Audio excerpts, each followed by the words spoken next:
Graça e paz. Amém. Muito bem-vindos, muito bem-vindas ao nosso domingo. E hoje teremos na Escola Bíblica, então, a continuação da nossa saga no livro de Ruth. E o Tiago vai conduzir-nos neste tempo, agora pela manhã de estudo da palavra. Então vamos orar juntos e pedir a bênção do Senhor. Paizinho, muito obrigado pela grande bênção e alegria que é podermos acordar nesta manhã e podermos relembrar o seu amor e cuidado por cada um de nós, pelas nossas famílias. Muito obrigado porque o Senhor é um Deus vivo, um Deus presente, um Deus amoroso.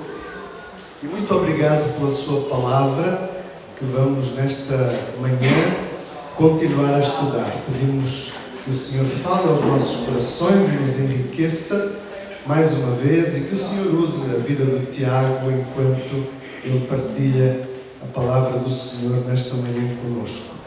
Esta é a nossa oração, este é o nosso pedido, com profunda gratidão ao Senhor por podermos estar juntos como igreja mais uma vez. Em nome de Jesus oramos e dizemos juntos amém. Amém. Amém.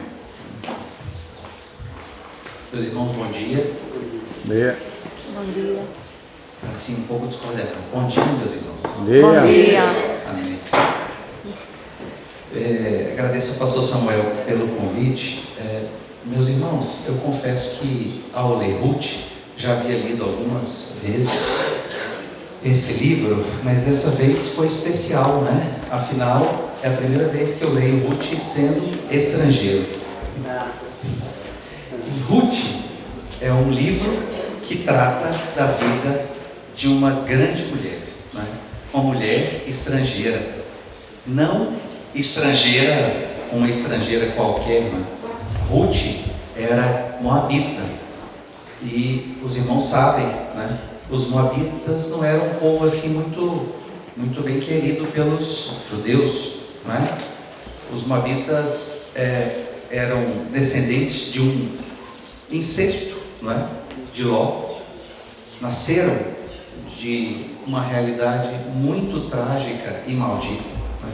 Mas não só isso, eles adoravam ao Deus Quemos, um Deus que, segundo relatos bíblicos, né, levou ao sacrifício de filhos, né, uma prática abominável.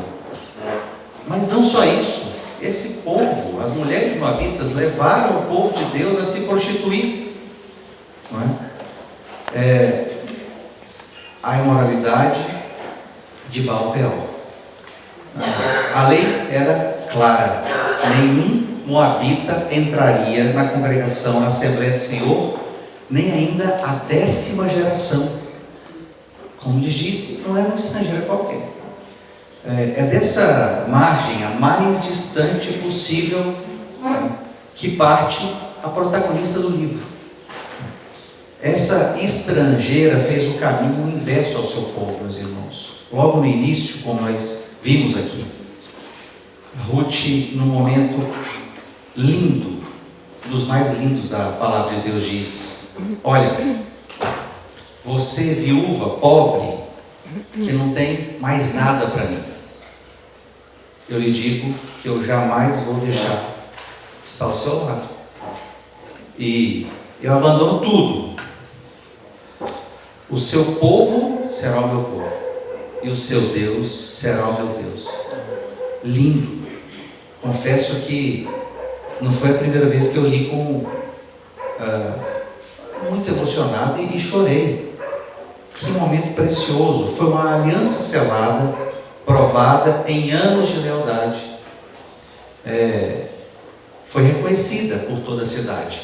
A moabita foi reconhecida por todos como uma mulher virtuosa de Israel. Essa aliança gerou resposta. Noemi, a quem Ruth se deu, meus irmãos, dá-se por Ruth, não é? É Noemi que é uma grande estrategista, não é? Vocês já perceberam essa perspectiva? O quanto Noemi foi estrategista? Ela foi prudente como as serpentes, talvez, ali, né? Ela busca a Ruth um resgatador, o resgatador, não é? Para que a nora encontre o repouso. É assim. Boaz acolhe a estrangeira sobre as abas de sua capa, né? Torna-se o elo de uma linhagem, meus irmãos. Ruth está na linhagem de Cristo, né? Ruth está na linhagem do rei Davi, uma estrangeira de um povo abominado por Israel, né? Bem, de Ruth e Boaz nasce Obed, pai de Jessé, pai de Davi. E na plenitude dos tempos, o resgatador maior de Israel, né? Cristo, né? Em cuja genealogia Mateus faz questão de inscrever a Bíblia. Não admira que o ensino de Jesus soe tão familiar, né, a quem vem de Ruth. Meus irmãos, eu fiz questão de anotar isso. Cristo louva a fé encontrada fora de Israel. Ruth é uma estrangeira. Quem se deixa reconhecer no estrangeiro acolhido? Quem lembra que Deus quer misericórdia e não sacrifícios? Essa belíssima história, que começa com a tragédia, logo se segue a Ruth manifestando misericórdia, né? O pastor Samuel falou do Hesed, ou Hesed. Eu não tenho compromisso aqui em fazer pronúncias corretas, então, muito bem. É Cristo quem convida os cansados ao descanso que Noemi buscava para Ruth. Bem, a porta, não é, que a genealogia fechava, a graça abriu. Esse livro fala muito mais dos planos do nosso Deus para a humanidade do que nós podemos imaginar. E é claro que eu percebi uma graça literária e uma sabedoria literária, utilizando contradições, né, oposições, né? E a figura, muitas vezes, do resgatador como o nosso Deus. Palavras que se usaram mais tarde para descrever o nosso Deus, foram usadas aqui para o resgatador. Bem, vamos começar, meus irmãos. A obediência de Ruth nos permite repousar.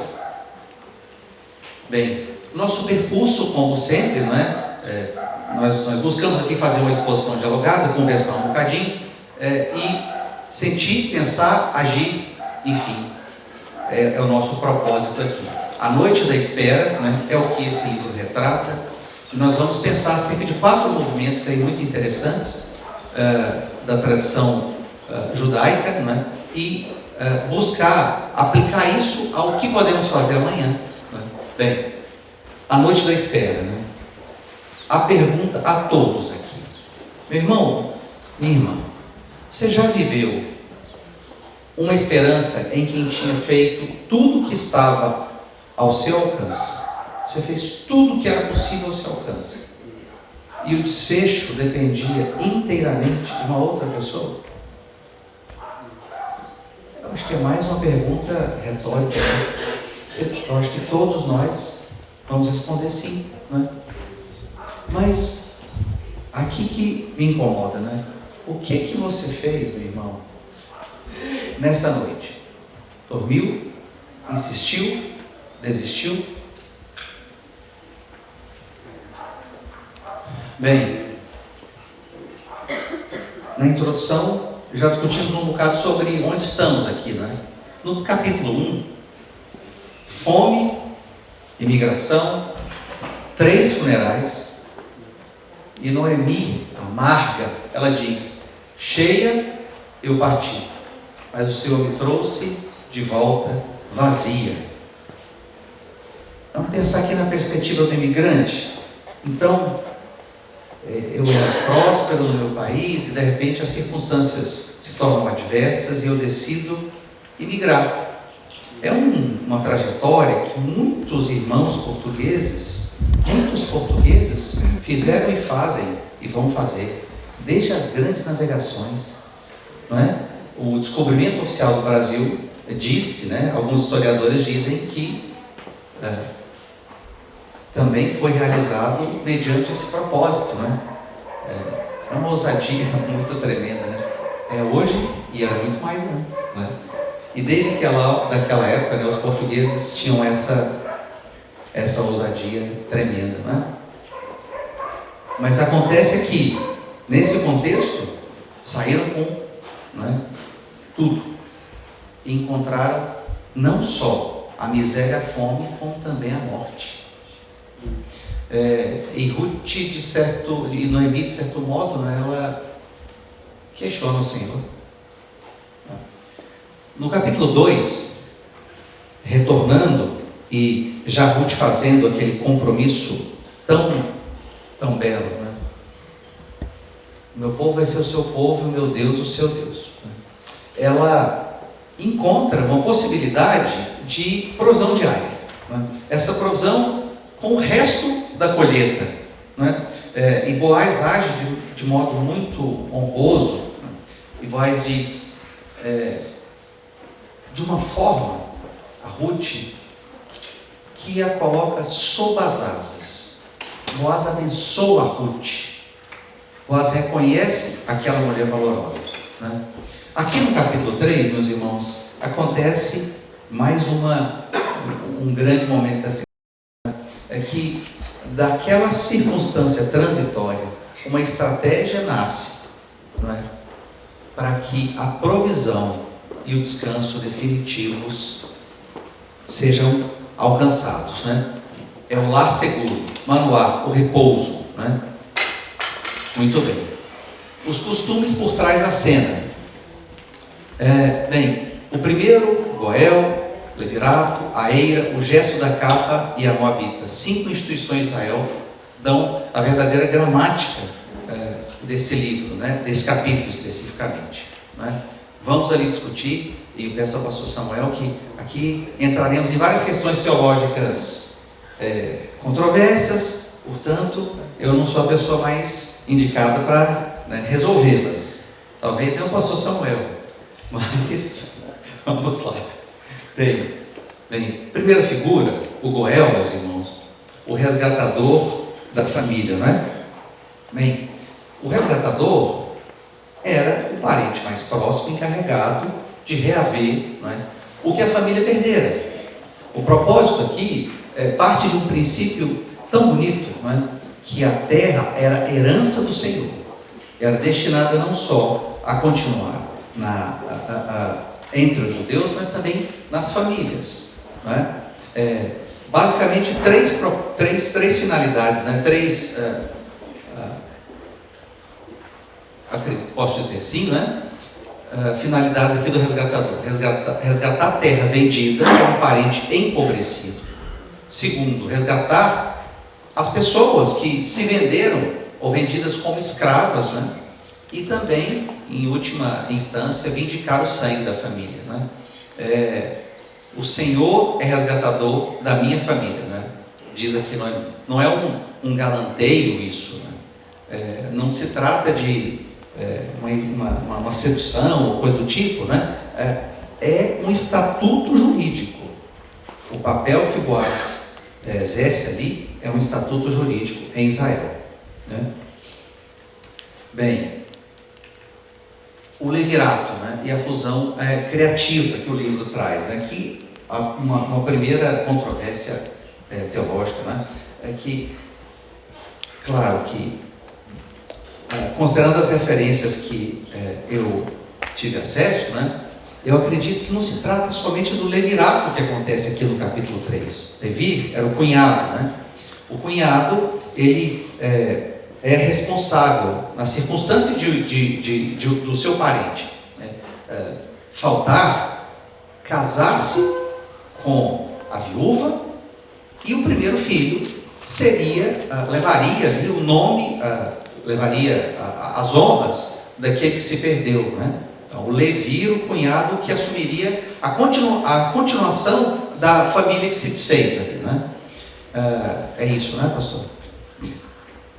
A questão aqui, meus irmãos, é que Boaz não era cunhado do esposo de Ruth. Não era.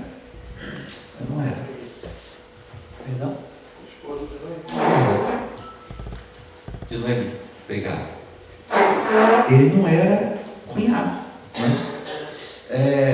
E aqui temos uma palavra que o pastor Samuel falou algumas vezes, né? Hesed, né? Ou Hesed, como é que pronuncia? Hesed, ok. Daqui a pouco eu falo errado de novo. Então, Hesed. Ele exerce aqui uma lealdade generosa para além do que a instituição previa, do que a lei previa, né? Que começa uma coisa muito bela, né? Ele é fiel para além do que a cultura esperava, né? Ele é fiel nos princípios. A outra questão aqui, né?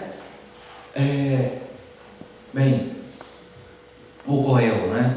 Reaver herança é uma associação ali, criativa, entre aquele que reavê herança com aquele que exerce o levirato, né? Eu acredito que é a interpretação mais apropriada, né? Muitos comentaristas, eles dizem, ou comentadores, né, da palavra, fazem referência especificamente ao levirato, mas não é bem o levirato como eu expliquei, né? Bem, acho que ficou claro isso aqui? Amém, irmãos? Amém. Alguém quer jogar tomates? Pastor Samuel, algum comentário? Não, vamos. Bem, é isso, né? É uma fusão de duas instituições, portanto, né? E a amálgama dessa coisa é essa lealdade generosa que vai para além do que a letra da lei, vamos dizer assim, né? Previa, né? Aí, agora, né? Aqui, mais uma questão teológica complexa, né? Porque, bem, o produto da colheita, ele era peneirado na eira, uma superfície elevada e dura, né? Isso acontecia num horário específico, né? O cair da noite, né? Com a brisa se separa o grão da palha. Usualmente era um momento de muita alegria e de festejo, né? O momento da colheita, então envolvia vinho, alegria, sorriso, certamente dança e música, né? Mas é claro que num contexto outro, ele também estava relacionado a orgias e práticas abomináveis a Deus, né? Não é o que acontece aqui, né? Aqui acontece um momento solene em que, seja pelo comportamento e declarar a proposta de cada um, sejam pelas palavras que foram pronunciadas, meus irmãos. Um momento de, sim, vulnerabilidade e que abria espaço ali para um questionamento de integridade, tanto de Ruth como de Boaz, não é? Como assim? Uma mulher vai até ele, né? Ela se coloca aos pés do homem e ela, de alguma maneira, ela descobre os pés. Não acredito que é porque os pés são extremidade e quando ficam de fora, o frio nos faz acordar. Alguém vive isso ou não? Quando os pés estão de fora, né? A gente acorda rapidinho. Você não tinha um deliberado propósito de acordar o homem, né? Mas ela fez de uma maneira elegante, né? Bem, era também um espaço masculino, noturno, festivo, né? Mas, muito claramente, né, não há sensualidade, não há propósitos ali, como eu lhes disse, né? Que seriam questionáveis, né? Bem, o gesto da capa, né? Uma figura tão bonita, o gesto da capa, né? Em alguns momentos, né? A mesma palavra que se usa para a relação de Israel, do povo judeu com o Senhor, são as palavras que se usam aqui na figura que Ruth dirige a Boaz, no rei, que Ruth dirige a Boaz, né? Então, vamos lá. Irmãos, alguém pode ler Ruth 2:12, por favor? E um outro irmão ou outra irmã, leia, por favor, Ruth 3:9. Senhor, retribua o teu feito, seja cumprida com a recompensa do Senhor, Deus de Israel, sob cujas asas vieste buscar refúgio. Amém? Algum outro irmão, leia por favor Ruth 3:9. Disse-lhe ele: quem és tu? Ela respondeu: sou Ruth, tua serva. Estendendo a tua capa, serei tua serva, porque tu és resgatador. As asas de Deus, obrigado irmãos, em Ruth 2:12, tornam-se as abas de Boaz, em Ruth 3:9, não é? Estender a capa era um gesto matrimonial, de proteção, de proposta, era um gesto formal e jurídico, meus irmãos, não um gesto de sedução, não é? Ruth pede a Boaz que seja resposta à própria oração e bênção que Boaz dirige a ela um pouquinho antes. Olha que interessante, hein? Nós vemos aqui mulheres muito inteligentes e muito estrategistas, né, pastor? Ela confronta Boaz com a própria bênção que ele, um pouquinho antes, lhe faz, né? Bem, ok. Uma moabita em Israel. Meus irmãos, a porta fechada. Moabita não entrava na Assembleia do Senhor. Era um povo proscrito ao convívio com os judeus, né? Nem ainda a 10ª geração. Bem, como dissemos no início, a memória do incesto de Ló e da hostilidade dos moabitas contra o povo de Deus no deserto, né? Isso se contrapõe à porta aberta, né? Essa mulher é reconhecida por todos como uma mulher virtuosa. E a palavra aqui, não vou me atrever a dizê-la, pastor. Ela é muito específica, não é? É o mesmo título que se dá à mulher exemplar de Provérbios. Ela marcou o povo de Deus. Essa mulher estrangeira moabita marcou efetivamente o povo de Deus, não é? Abre a porta que a genealogia fechava. Bem, uma vida de lealdade que não foi só de boca, não é? Não foi por qualquer interesse, não foi visando nenhum benefício, né? Foi de coração, né? Essa lealdade profunda para além do que se previa, ela foi recompensada pelo reconhecimento, né? De todos. Muito bem. Continuando, a senhora estrategista Noemi, não é? Bem, como na introdução eu disse, né? Noemi, ela é muito tocada pelo gesto de Ruth, né? Estavam sozinhas, empobrecidas, não é? E Noemi agora procura o acolhimento, um lar, um descanso, um repouso para sua nora, né? Um lar seguro, né? A segurança da provisão definitiva, não é? Um casamento, né? Bem, aquela mulher amarga, uma hora amarga, ela, com o gesto de Boaz, com a recepção e o reconhecimento que Ruth tem junto à comunidade em que ela vivia, meus irmãos, ali nasce uma esperança. Ela, imagina que ela deveria ficar ali sentada, olhando, gente, mas olha só, parece que Deus está tramando alguma coisa aqui. Já pararam para pensar? O que essa mulher vislumbrou? Né? E, irmãos, isso aqui para mim fala muito sobre o renascer da esperança, mesmo em meio à profunda tragédia, dor. Olha, o cenário é o pior possível.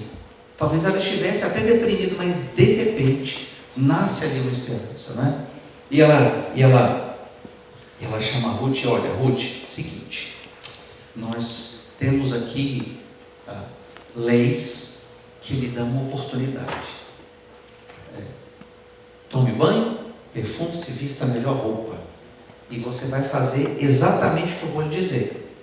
E o comportamento de Ruth, meus irmãos? Ela foi uma mulher obediente em todos os aspectos, não é?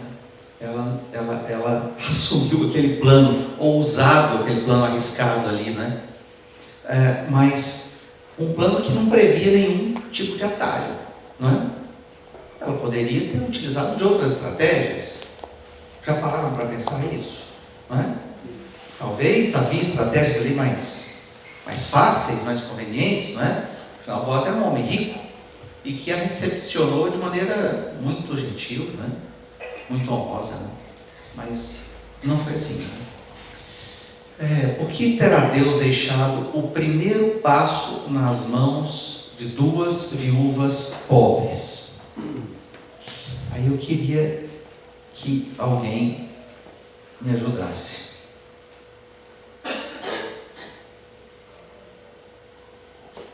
Ninguém? Marcelo? Olha, já tem. Tiago, posso responder provocatoriamente? Por favor. Acho que Deus dá sempre o primeiro passo. E neste caso aqui, o primeiro passo é esta coincidência, que não é coincidência, dela ter ido apanhar espigas precisamente ao campo de Boaz. E sem saber o que isso significava, e também não é mim não saber. Portanto, aqui há uma estratégia. Deus, o grande estratega, dá o primeiro passo e permite-nos, a nós, os seres humanos, os seus filhos, descobrir qual é e encaixarmos no que Ele está a fazer.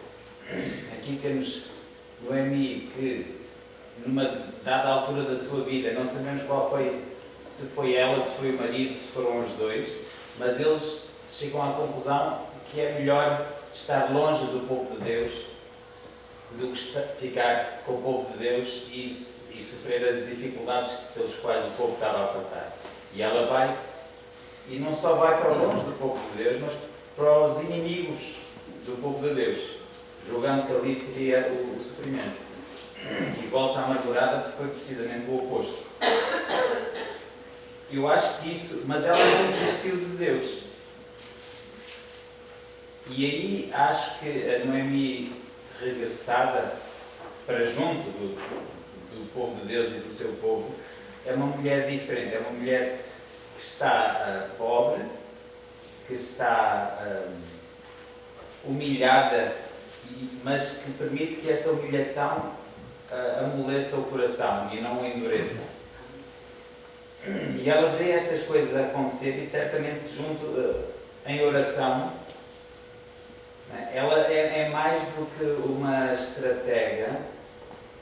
Ela e Ruth, elas são empreendedoras. Não se ficam apenas por pensar, mas é a ação. De tentar ir entendendo o que é que Deus está a fazer e juntando-se, fazendo a sua parte. Porque Deus não faz nada em que não envolva, nesta terra, em que não envolva os seus filhos. E é uma parte que Deus faz, é uma parte que Deus não vai fazer, se nós não fizermos. Então, perfeito. Elas dão esse passo. Excelente. E foi uma excelente provocação, então. Não foi o primeiro passo, não é? O Senhor é soberano e Ele conhece todas as coisas. Amém, irmãos? Ai, como eu temo essa palavra. O Senhor conhece todas as coisas. E por vezes, né, os planos de Deus, eles confrontam com aquilo que são os nossos planos, né? Amém para isso, irmãos? É precioso perceber, né, que Noemi torna-se amarga. Eu imagino que quando ela chegou ao seu povo, ela estava realmente muito deprimida, né? Se houvesse um médico lá, certamente, você tinha, minha irmã. Você tinha pessoalmente alguma coisa assim. Você está deprimida, não é? Mas em algum momento, e eu creio, quando ela percebe o agir de Deus, né? Ela se surpreende com a generosidade de Boaz, não é assim? E ela, uau, esse homem agiu com honra e generosidade. Foi um homem honrado, não tentou se aproveitar de uma mulher jovem e estrangeira. Ele não fez esse movimento, né? Ele honrou a jovem estrangeira. Poderia ter, não é? Ali, olha, você realmente é viúva, não é? Ele não fez nenhuma proposta indecorosa, né?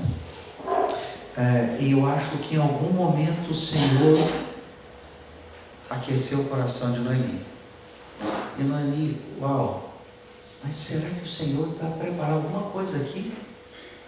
E ela instrui a Ruth que agisse, o que o irmão Jonatas falou. Que Noemi agisse. O irmão Jonatas terminou de maneira muito providencial, né?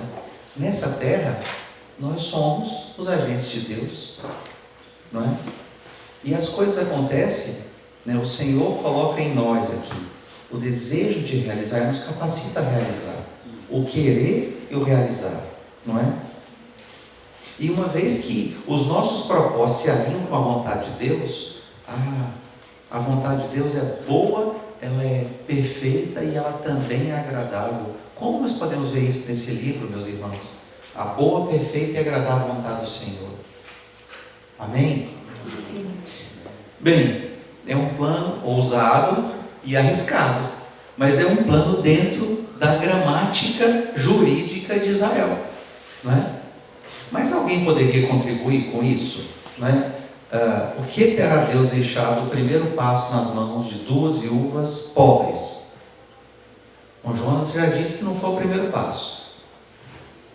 Nunca vai ser o nosso primeiro passo, né? Sempre é o Senhor quem faz, né? Mas alguém poderia contribuir com alguma outra confusão? O que eu vejo é que é a questão da necessidade, ou seja, elas precisavam de dar este passo e tiveram que dar este pequeno passo.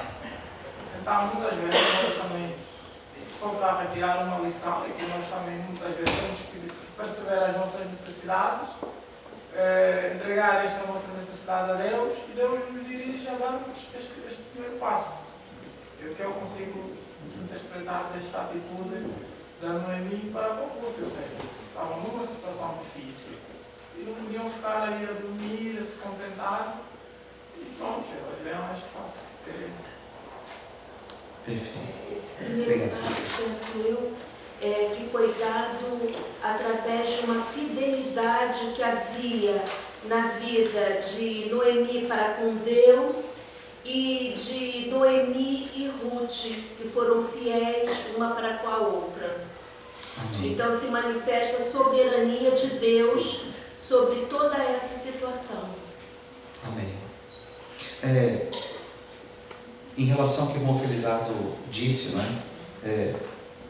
Não são poucas as vezes que nos encontramos em situações tão difíceis, né? E que nós não conseguimos ver nenhuma solução. E o melhor que fazemos é entrar no quarto, fechar a porta, apagar as luzes e ficar deitado em posição fetal. Isso, né? É algo que vai acontecer, está acontecendo agora, ou aconteceu com todos nós. Mas de repente o Senhor de algum modo tocou a Noemi, e o Senhor vai nos tocar nesses piores momentos da nossa vida, e Ele fez nascer esperança na vida dela, e ela certamente ela não tinha ali muita força, nem muita vontade, mas ela fez, ela agiu, não é? Dizer que não há alternativa exceto fazer algo, infelizmente para muitas pessoas não é verdade, apesar de ser óbvio para todos de nós. Estão entendendo o que eu estou falando, irmãos? É óbvio que tem que agir, certo? É óbvio, mas é o que nós fazemos o que é óbvio? Sim ou não? Sim. E aí? Vou perguntar de novo. Nós fazemos o que é óbvio fazer?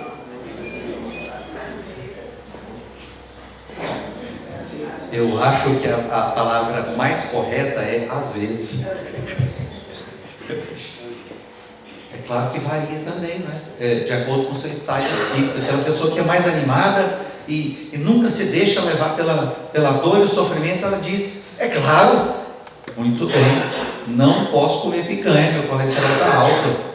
Não é isso? Você deixa de comer a carne gordurosa? É bem assim, não vamos levar para esse lado, irmão. O problema não é comer picanha, é gordura. Pastor Samuel já veio com desculpinha esfarrapada aqui. O problema não é a picanha, é a gordura. O problema é que a carne tem muita gordura entremeada, pastor. Não vem com essa, né? Então, a pressão está alta, irmão. Não pode beber, irmão. Mas eu só tomo vinho só. Eu não tomo nem vinho durante o dia. Eu já falei isso para vocês? Já não. Eu sempre pergunto, e aí, toma vinho? Né?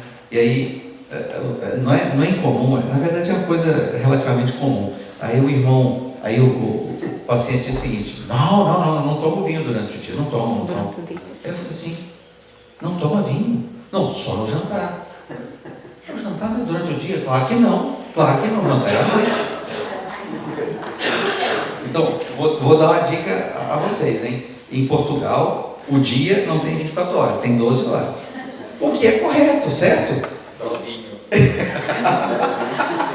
O dia em Portugal é exposição solar, 12 horas. À noite já é outra coisa. Pois, irmãos, o óbvio, meus irmãos, na verdade eu acho que a gente deveria parar de falar isso, sabe? Porque o óbvio, isso não existe. O óbvio nunca é óbvio. Até do ponto de vista do conhecimento pode ser, mas do ponto de vista de ser efetivamente não é. Não é. E é o que acontece, não é conosco, infelizmente. Meus irmãos, nesse anterior, eu lembrei-me de 2 versículos. Paulo a dizer à igreja, perguntar, olhem à vossa volta, por acaso são muitos os ricos entre vocês? Não eram, são mais os pobres. E, de facto, no rebanho, na igreja do Senhor, os ricos serão sempre minoria, por vários motivos.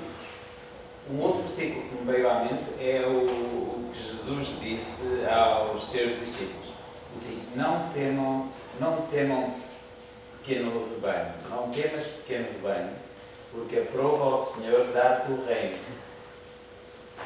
Então nós podemos ser pobres, não é amigo eterno, mas elas na realidade eterna, elas eram tudo menos isso. Elas eram riquíssimas. Elas eram filhas do dono do universo, de toda a prata, todo o ouro. E elas sentiam-se pobres. Não é?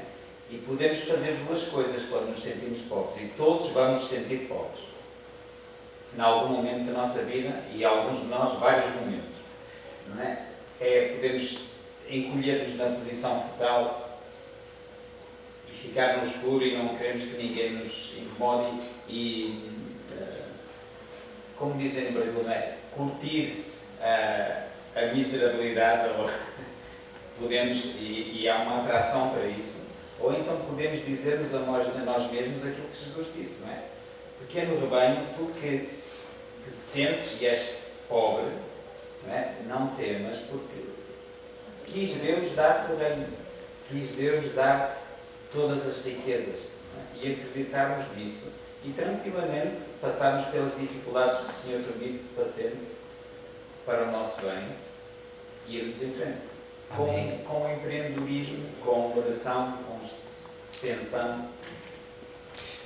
Eu escutei o pastor Hernandes Lopes, numa palavra, ele disse, irmãos, quantas vezes na minha vida, o pastor Hernandes Lopes é um pastor muito bem sucedido no Brasil, né? Ele dizia assim, quantas vezes na minha vida eu acreditei confiado na palavra, porque o meu coração não acreditava e os meus olhos não viam. Que coisa, não é, irmãos? Eu olho ao redor e digo, não, a realidade não me diz isso. Eu olho ao redor e percebo claramente, objetivamente, que a realidade não me diz. E aí eu olho para o meu coração, aí está pior. Está pior que a realidade. Mas, aqui nós vemos a dependência do Senhor se manifestar. Quando o nosso coração depende do Senhor, no nosso coração, de fato, depende do Senhor, e nós decidimos confiar na Sua palavra, mesmo não sendo capaz de enxergar a Sua vontade, é aí que o Senhor age.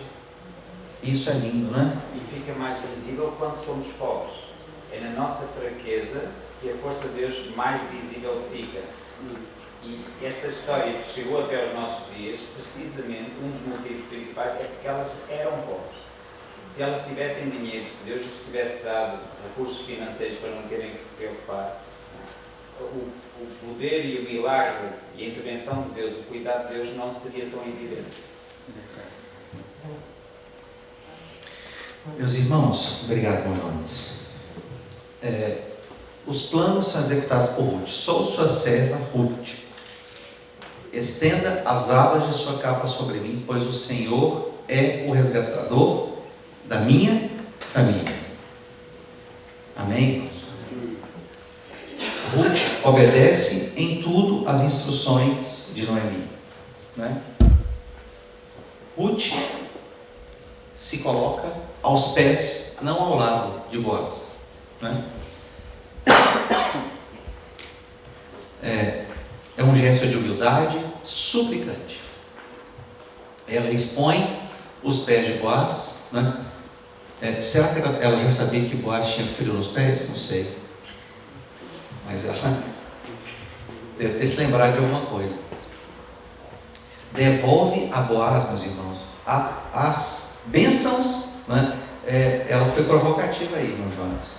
Ela, olha, você me abençoou, né? Que tal você seja a minha bênção, Senhor Boaz? Né?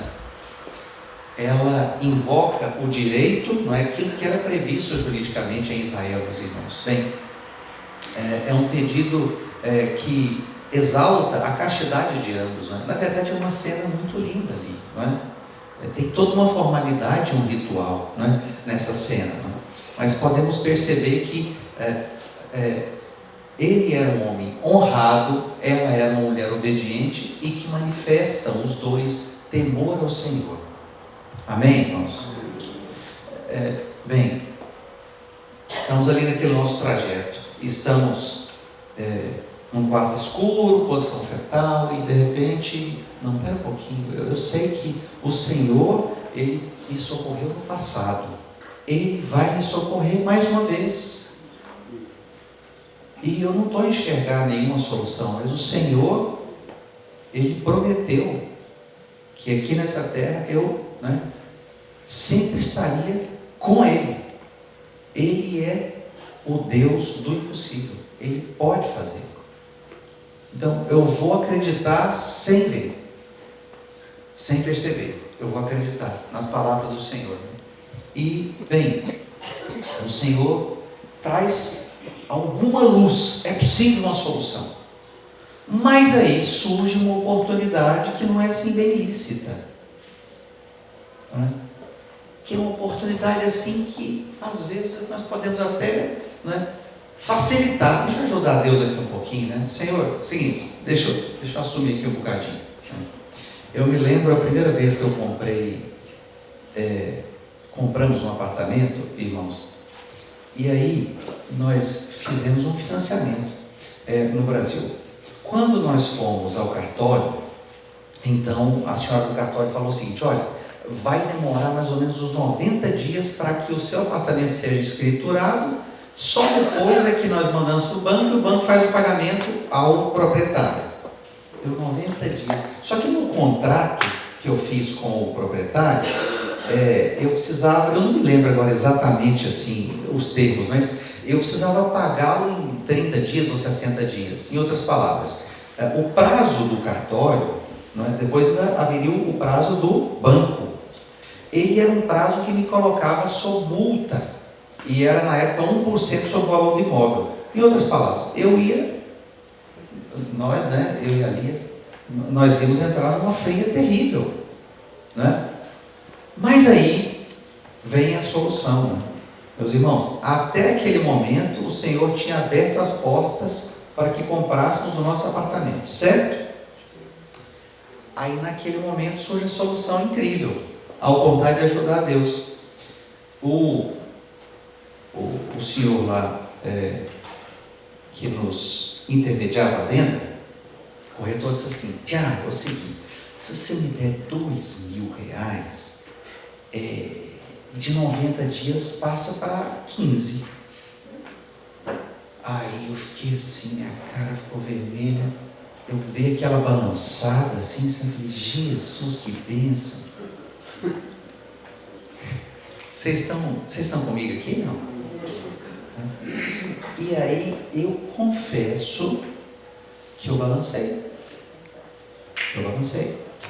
E aí eu liguei para meu pai. Meu pai me ensinou desde sempre: meu filho, sofra o dano. Meu pai lia a Bíblia. Sofra o dano. Se você precisar corromper, então perca. E eu falei: é mesmo, pai? Então tá bom. Não estou confiado na palavra do Senhor. Aí eu fui espertinho. Falei: bem, eu não vou fazer corrupção, se não for de Deus, não é de Deus, acabou. Mas aí eu fiz uma oração: deixa eu ir ao banheiro. Falei: Senhor, vou comprar esse apartamento aí, se sobrar algum dinheiro, eu vou doar tudo para a igreja. Entendeu? Fiz uma chantagem com Deus. Estou brincando, gente, não foi chantagem com Deus. Fiz um compromisso com o Senhor.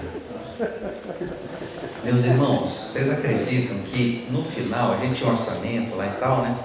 No final aconteceu tanta coisa assim, inacreditável, que sobrou dinheiro e a gente comprou até uma televisão para a igreja, e a igreja, naquela época, TV de tela plana era muito caro, enfim, sobrou lá, acho que R$5.000 na época. Porque o cartório não só foi bem mais rápido do que aquela senhora do cartório, que devia estar em conluio com o vendedor, com o intermediário. Estão percebendo, irmãos? Olha, eu não fiz nada, mas era para ser 90, saiu em 30, e o banco pagou rápido, então, tudo resolveu-se assim de maneira incrível. E sobrou dinheiro, sabe por quê? Porque lá no Brasil, eu comprei pela Polpex. O primeiro imóvel, a Polpex pagava uma parte das taxas de cartório. Então, aquele orçamento que eu previa foi muito menor. Irmãos, é assim, né? Vamos acelerar um bocadinho, né? Bem, os planos são acatados por Boaz, né? Recebe, ainda maior que antes. Ruth não buscou um jovem para si. Boaz reconhece isso. E o coração de Boaz é tocado por isso, né? Bem, mas Boaz, mais uma vez, meus irmãos, olha, Ruth, seguinte, ok, fui tocado e vamos lá, vamos tocar essa bênção adiante. Mas há alguém que tem prioridade em relação a mim. Sou um parente distante, não é? Olha, eu não vou descansar enquanto não resolver essa situação aqui. Eu vou até ele e oficialmente, juridicamente, de acordo com tudo que a lei manda, vou perguntar a ele. Ele declina e pronto. Nós nos casamos. A disposição de atender aquilo que era o propósito do Senhor, rigorosamente, no coração de ambos, meus irmãos, né? Agora, não só isso. Boaz, ele é mais fiel. Boaz ainda dá a ela ali 6 medidas de cevada, né? Aqui é uma mensagem que Boaz manda a Ruth e a Noemi, não é? É a provisão, uma rica provisão que ele dá a Ruth e que diz a Noemi o propósito do seu coração, não é? Amém? Bem, Noemi diz a Ruth: tenha paciência, minha filha, Boaz descansará enquanto não resolver essa questão ainda hoje. Noemi aqui, ela quer tranquilizar o coração de Ruth, meus irmãos.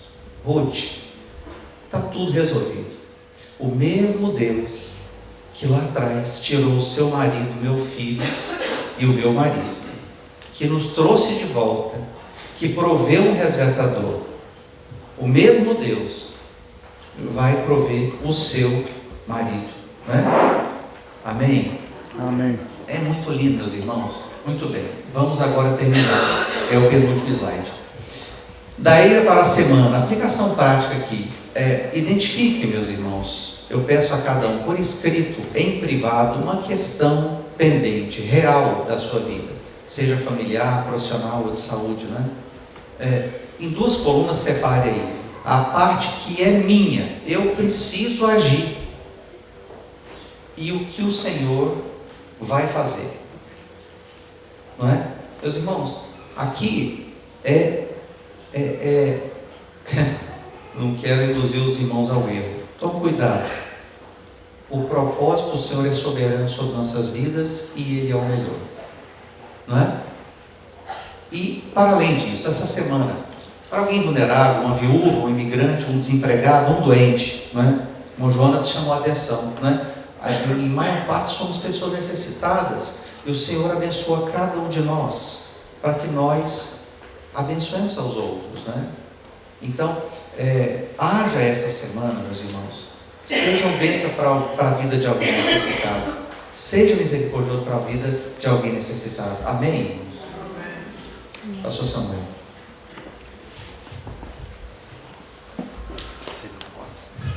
Amém. Muito obrigado, Tiago. Acho que foi excelente essa exposição e também o que aprendemos no capítulo 3. E fica então o trabalho de casa que o Tiago acabou por mencionar no último quadro abaixo, e acho que é uma ideia que vale a pena pormos em prática aqui as Escrituras, né, nesse conceito do amor que excede, né, o que é esperado, né, esse amor que representa uma fidelidade que caminha 1 milha, 2 milhas e que vai além. Então, este é um exercício para fazermos. Escolhermos uma pessoa e partilharmos com ela este exercício. Pensarmos um ato desse amor fiel, surpreendente na nossa vida, e dentro desta ideia de que mais do que sentimentos também somos chamados à ação, né? A fazer. Então, deixe que o Espírito Santo guie a sua mente, o seu coração para